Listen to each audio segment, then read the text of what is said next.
رہے ہیں مبلغ اسلام علامہ شاہ عبد العلیم رحمۃ اللہ علیہ.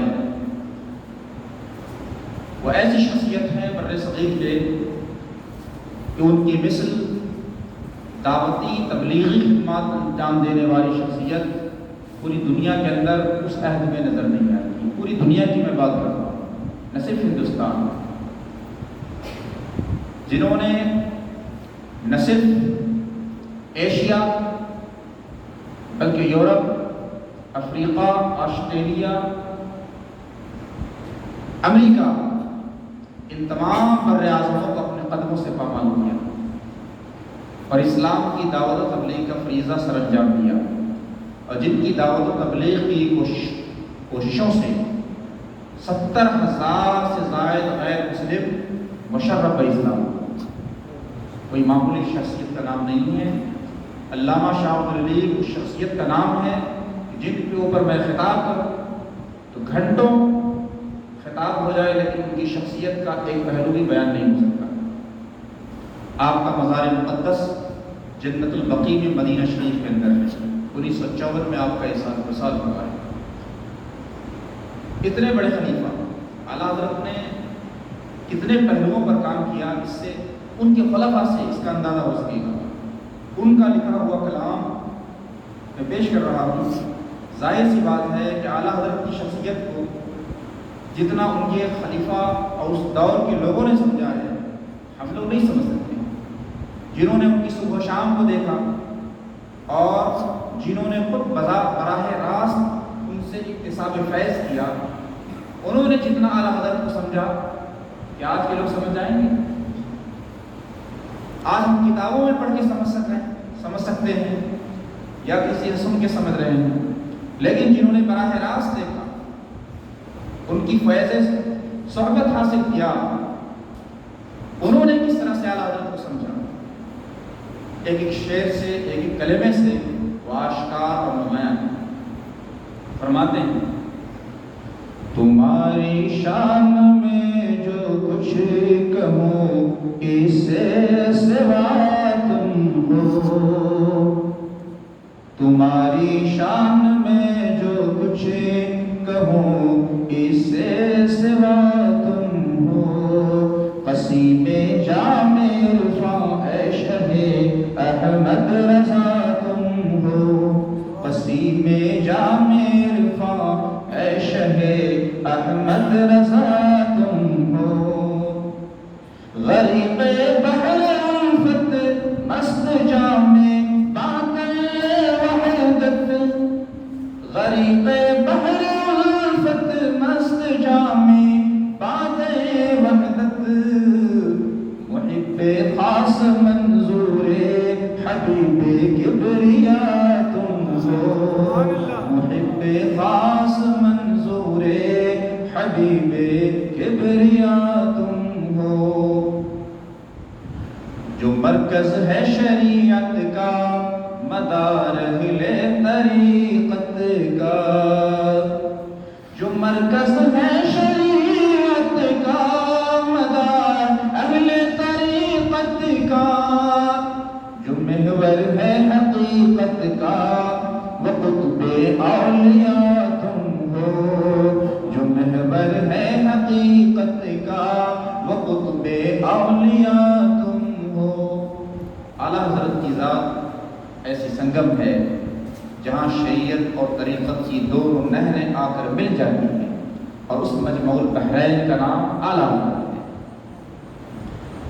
یہاں آ کر ملی نہریں شریعت اور طریقت کی. یہاں آ کر ملی نہریں شریعت اور طریقت کی. یہاں آ کر ملی نہریں شریعت اور طریقت کی. ہے سینہ مجمع البحرین ایسے رہنما تم ہو. ہے سینہ مجمع البحرین ایسے رہنما تم ہو. اور جب اعلیٰ حضرت 1323 ہجری میں حج کے لیے مکہ المکرمہ تشریف لے گئے تو اس وقت علماء کا جو پورے بلاد عرب و عجم سے، اکناف عالم سے بڑے بڑے جو قدر علماء، مشائخ، فقہا اور خود وہاں کے رہنے والے اہل حجاز آپ سے ملے، تو آپ سے ملنے کے بعد ان کی کیفیت کیا ہوئی اور انہوں نے اعلیٰ حضرت کے بارے میں کیا تاثرات بیان کیے، اس کو شعر کے قالب میں انہوں نے پیش کیا۔ حرم والوں نے مانا تم کو اپنا قبلہ و کعبہ، حرم والوں نے مانا تم کو اپنا قبلہ و کعبہ، جو قبلہ اہل دل کا ہے وہ قبلہ جو قبلہ اہل قبلہ کا ہے وہ قبلہ نما تم ہو، جو قبلہ اہل قبلہ کا ہے وہ قبلہ نما تم ہو، ہے سیارہ صفت گردش کنا اہل طریقت یاں۔ اعلیٰ حضرت کی شخصیت ایسی تھی، ارباب طریقت، اصحاب معرفت، اولیاء کی جماعت آپ کی ارد گرد رہتی تھی۔ ہے سیارہ صفت اہل طریقت، ہے سیارہ صفت گردش کنا اہل طریقت یاں، ہے سیارہ صفت گردش کنا اہل طریقت یاں، وقطب وقت اے سرخیل جمع اولیاء تم ہو، وقطب وقت اے سرخیل جمع اولیاء تم ہو، عرب میں جا کے ان آنکھوں نے دیکھا جس کی سولت کو، سولت عظمت کو کہتے ہیں، عرب میں جا کے ان آنکھوں نے دیکھا جس کی سولت کو، عجم کے واسطے لا رہے ہو قبلہ نما تم ہو۔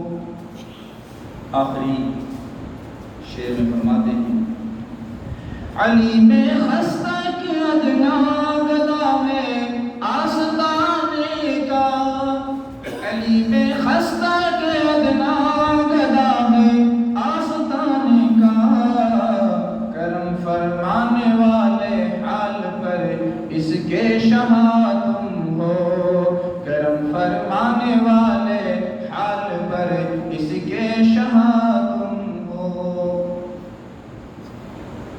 درود شریف پڑھیے، صلو علی الحبیب، اللہم صلی علی سیدنا مولانا محمد و آلہ و صحبہ وآلہ وسلم کما تحب و ترضى من صلی علیہ۔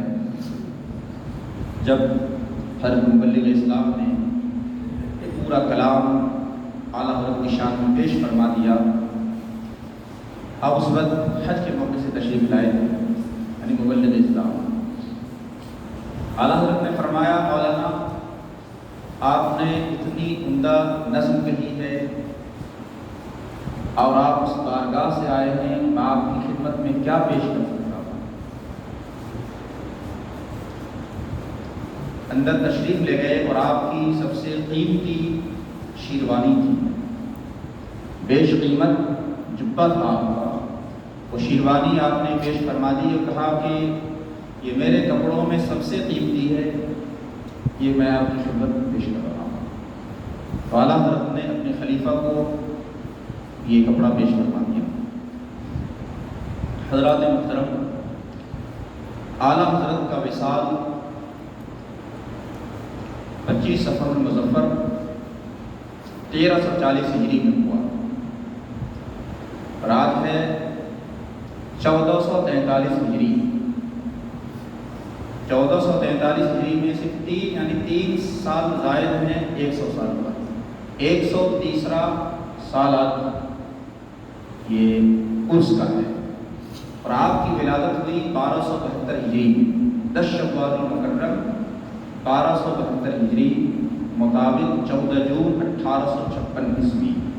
جنگ آزادی 1857 سے 1 سال قبل آپ بریلی شریف کی سرزمین پر پیدا ہوئے۔ یہ وہ زمانہ تھا جب ہندوستان سے سلطنت مغلیہ کا خورشید اقبال، جو تقریباً 250 سال تک طلوع رہا، ڈوب رہا تھا، ہندوستان سے مغلیہ سلطنت رخصت ہو رہی تھی۔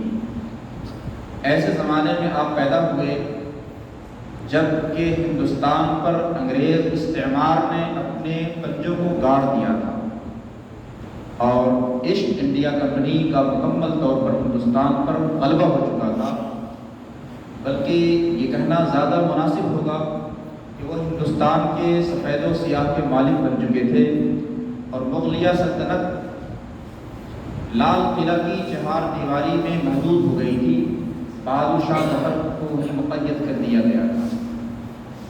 ایسے وقت میں اعلیٰ حضرت کی پیدائش ہوئی جبکہ ہندوستان میں افراتفری کا عالم تھا، انتشار کا عالم تھا، سیاسی انتشار تھا بہت زیادہ، ملک میں استحکام نہیں تھا، مسلمان انگریزوں سے لڑ رہے تھے اور ان کی غلامی سے اپنے ملک کو آزاد کرانے کی جد و جہد کر رہے تھے۔ آپ کا جو خانوادہ تھا، اعلیٰ حضرت کا خانوادہ یعنی قدیم زمانے سے روہیل کھنڈ میں ایک حکمراں خانوادہ آیا ہے۔ آپ کے آبا و اجداد روہیل کھنڈ کے حاکم تھے اور ان کو بڑے منصب دیے گئے تھے بادشاہوں کی طرف سے، جس میں سعید اللہ خان جو قندھار سے آنے والے ہیں۔ آپ کا تعلق نسلی طور پر افغانستان کے بڑھیج پٹھان سے تھا۔ پٹھانوں کی بہت ساری قسمیں ہیں، جیسے یوسف زئی ہے اور موسیٰ زئی ہے، بڑھیج ہے، بہت ساری شاخیں ہیں اس کے اندر۔ تو آپ کا جو تعلق تھا نسلی طور پر وہ بڑھیج پٹھان سے تھا، جس کا سلسلہ نسب قیس عبد الرشید سے ملتا ہوا اوپر آگے سیدنا خالد بن ولید رضی اللہ تعالیٰ عنہ تک پہنچتا ہے۔ اور جو آپ کے جد اعلیٰ تھے سعید اللہ خان صاحب، یہ مغل بادشاہ کے زمانے میں شش ہزاری عہدے پر بھی فائز رہ چکے ہیں۔ لاہور کے اندر ان کا شش ہزاری محل آج بھی موجود ہے۔ پھر اس کے بعد وہ لوگ دہلی کی طرف منتقل ہوئے اور اس وقت بادشاہ نے ان کو روہیل کھنڈ کا علاقہ دیا۔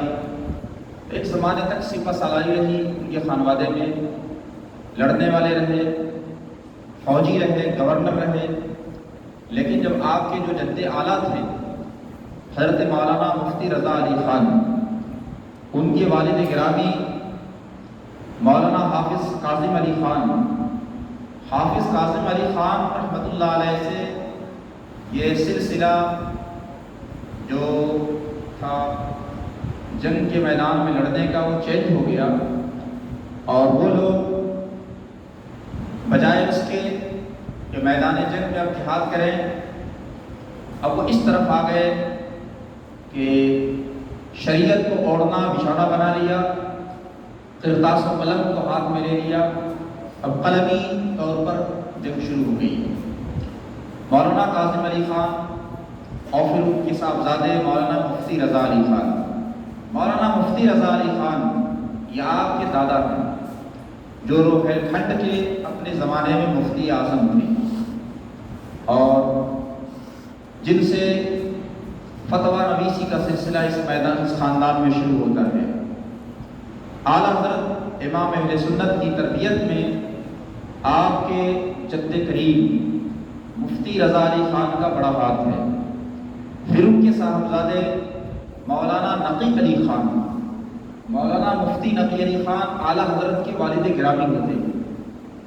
ان دونوں بزرگوں نے مل کر ایک ایسے فرزند کی تربیت کی، ایک ایسا بچہ تیار کیا جس نے آگے چل کر دین متین کی خدمت کا بیڑا اپنے کاندھوں پہ اٹھایا، اور جس کے نور اور جس کے علم کا روشن آفتاب اتنا بلند ہوا کہ شرق تا غرب، شمال تا جنوب اس کے بحر علم سے بھر گیا۔ حضرت مفتی رضا علی خان رحمۃ اللہ علیہ انہوں نے بچپنے میں ہی دیکھ لیا تھا کہ میرا یہ پوتا آگے چل کے بہت بڑا عالم دین ہوگا۔ کہا جاتا ہے کہ جب بچہ ہونہار ہوتا ہے تو اس کے آثار شروع سے ہی نمایاں ہو جاتے ہیں۔ جب پہلے دن اعلیٰ حضرت مکتب گئے پڑھنے کے لیے، رسم بسم اللہ خوانی ادا کی گئی استاد نے پڑھایا الف با تا سا یا تک پڑھانا چاہتے ہیں، جب لام الف پہ پہنچے، الف سے لے کر با سے لے کر لام تک پڑھا دیا، لام مکمل ہونے کے بعد جب لام الف پہ پہنچے تو رک گئے، آپ نے پڑھا نہیں، کہا ہم تو الف بھی پڑھ چکے لام بھی پڑھ چکے اور دوبارہ پھر لام الف کیوں آ گیا؟ جب لام پہلے پڑھ چکے ہیں، الف بھی پہلے پڑھ چکے ہیں، بیچ میں لام الف کیوں؟ استاد کی طرف سوالیہ نگاہ سے دیکھا اعلیٰ حضرت نے، استاد اس رمز کو سمجھ نہیں پائے، وہ جواب نہیں دے رہے ہیں، خاموش ہیں۔ ان کے دادا نے سمجھ لیا، انہوں نے فرمایا بیٹا یہ لام الف کے درمیان ایک ربط ہے، ابھی آپ نے الف پڑھا ہے، الف ہمیشہ ساکن ہوتا ہے، الف کو پڑھا نہیں جا سکتا، الف کو جب تک کسی حرف سے ملائیں گے نہیں پڑھ سکتے۔ مثلا قال، قاف سے الف کو ملا دیا تو قال ہو گیا، الف سے کوئی حرف شروع نہیں ہوتا، اس لیے شروع کرنے کے لیے کوئی حرف لانا ہوتا ہے، تو لام الف سے ملا دیا گیا۔ پھر آپ کا سوال باقی رہا، کہا اگر لانا ہی تھا تو بہت سارے حروف تھے، لام کے ساتھ الف ہی کو کیوں لایا گیا؟ با کو بھی لایا جا سکتا تھا، تا کو بھی لایا جا سکتا تھا۔ دوسرا سوال اعلیٰ حضرت نے شروع کیا اس وقت میں، اب استاد صاحب کو جواب دینے سے قاصر رہے، دادا نے فرمایا کہ لام اور الف کے درمیان ایک بڑا گہرا ربط ہے، شکل کے اعتبار سے بھی، صورت کے اعتبار سے۔ لام کی جو شکل ہے وہ بھی الف کی طرح ہے، اور الف کی شکل ہے وہ بھی لام سے ملتی جلتی ہے، تو شکل کی مناسبت کی وجہ سے لام الف یکساں کر دیا گیا۔ اب اس کے اندر بھی رمز تھا اور مزید کوشچن کرنا چاہتے تھے، لیکن اس نے پہ بس کر دیا گیا۔ تو جس کے پہلے دن درس کا عالم یہ ہو کہ وہ دقیق سے دقیق گفتگو کرنا چاہتا ہو، ان کے عنفوان شباب کا عالم کیا ہوگا؟ اس سے اعلیٰ حضرت امام اہل سنت کی ذہانت فطانت کا اندازہ لگا سکتے ہیں۔ آج کا کوئی بچہ پوری کتاب ہی پڑھ لیتا ہے، کوئی سوال ذہن میں پیدا نہیں ہوتا، لیکن اعلیٰ حضرت پہلے سبق میں پہلے صفحے پر اپنے استاد سے دو اعتراض کر رہے ہیں۔ اعلیٰ حضرت انتہائی ذہین و فقیر انسان تھے، اعلیٰ حضرت نے ان کو اعلیٰ حضرت کو اللہ تعالیٰ نے ایک عبقری بنا کر بھیجا، اور جو کتاب ایک مرتبہ پڑھ لیتے دوبارہ پڑھنے کی ضرورت پیش نہیں آتی۔ حافظہ اتنا قوی تھا کہ بچے کسی سبق کو دیر تک یاد کرنے کے بعد سناتے اور آپ فوراً سنا دیتے، آپ کے استاد کہتے کہ ہمیں پڑھانے میں تو دیر لگ جاتی ہے، احمد رضا کو یاد کرنے میں ٹائم نہیں لگتا۔ یہ آپ کی شان تھی، بالائے سرش زہوش مندی میتاب ستارہ بلندی، زہوش مندی ہوش مندی کا ستارہ آپ کے پیشانی سے چمک رہا تھا۔ آگے مرحلہ بڑھتا گیا، اعلیٰ حضرت کی عمر جب 8 سال ہوئی تو 8 سال کی عمر میں ہدایت النحو کی عربی زبان میں شرح لکھی اعلیٰ حضرت نے۔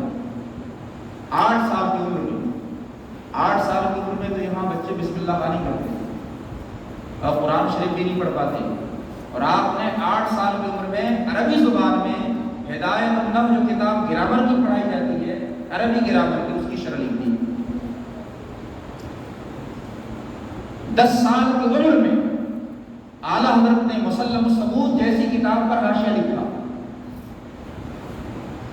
اور ایک کتاب مسلم الثبوت جس کو اپنے والد گرامی سے پڑھتے تھے اعلیٰ حضرت، اس کا واقعہ یہ ہے کہ ایک اعتراض لکھ دیا تھا ان کے والد صاحب نے مسلم الثبوت کتاب پر، اور اسی کتاب کو اعلیٰ حضرت نہیں مطالعہ کرتے تھے پڑھنے کے لیے۔ جب اعلیٰ حضرت اس مقام پر پہنچے تو آپ نے اس کا رد کر دیا اور اس عبارت کی ایسی تشریح فرمائی کہ وہ اعتراض وہاں پڑھتا ہی نہیں، اور اس کو بھی لکھ دیا حاشیہ۔ اور جب دن میں پڑھنے کے لیے گئے اپنے والد گرامی سے اور انہوں نے ان کے لکھے ہوئے جملے کو پڑھا تو انہوں نے برجستہ فرمایا احمد اللہ تم مجھ سے پڑھتے نہیں بلکہ پڑھاتے ہو۔ حضرات محترم،